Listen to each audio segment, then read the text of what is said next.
ჰენრი ნოვაკი გახდება სიმბოლო იმისა, თუ რას ნიშნავს საზოგადოებისთვის. იყოს აბსოლუტურად რასისტული საკუთარი საზოგადოების წევრების მიმართ სხვების მხარდაჭერის მიზნით.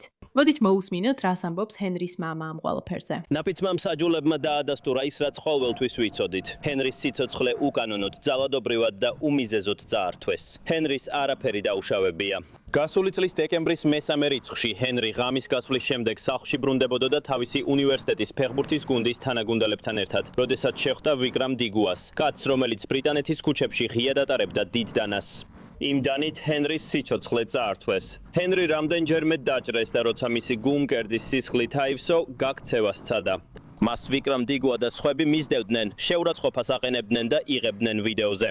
როცა პოლიცია მივიდა, ჰენრი იატაკზე იწვა, ძლივ შეეძლო წამოჯდომა და აშკარად მძიმე სამედიცინო მდგომარეობაში იყო. ბოლო სიტყვებში მან პოლიციელებს უთხრა, რომ ვერ სუნთქავდა, უთხრა, რომ დანით დაჭრეს. სინამდვილეში ჰენრიმ პოლიციელებს 9 ჯერ უთხრა, რომ ვერ სუნთქავდა.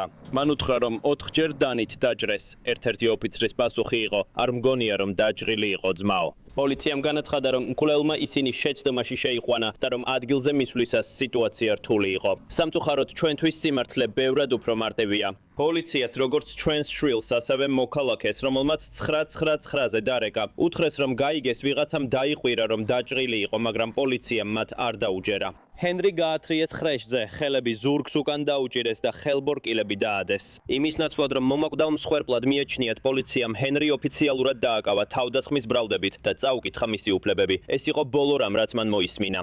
ჰენრი ღირსებით არ მომკვდარა. ის არ მომკვდარავდა რა იმ ზრუნვით, რასაც იმსახურებდა. მან გონება დაკარდა მანამდე, სანამ ვინმე დაუჯერებდა. ნება მომეცით აბსოლუტურად ნათლად თქვა. ჩვენ ვთვლით ვიკრამ დიგუას სრულად და 100%-ით პასუხისმგებლად ჩვენი შვილის სასტიკ მკვლელობაზე. მაგრამ ჰენრი არ უნდა მომკვდარიყო საუთჰემპტონის ქუჩებში პოლიციის პატიმრობაში. მისდამი მოპყრობა არაადამიანური და დამამცირებელი იყო. მის მკვლელს კი პირიქით ღირსეულად მოექცნენ, მას დაუჯერეს. დაპატიმრებისას ხელბორკილები არ დაადეს. პოლიციის განყოფილებაში გადაყვანისასაც ხელბორკილები არ ეკეთა. ჩვენი ინფორმაციით მას საერთოდ არასდროს დაუდიათ ხელბორკილები. და როგორც ვიკრამ დიგუამ თავად განუცხადა სასამართლოს, ჰენრის მკვლელობისთვის დაკავებისას პოლიციამ ის სამზარეულოში წაიყვანა, რომ თავად აერჩია საჭმელი. ეს კონტრასტი აუტანელია.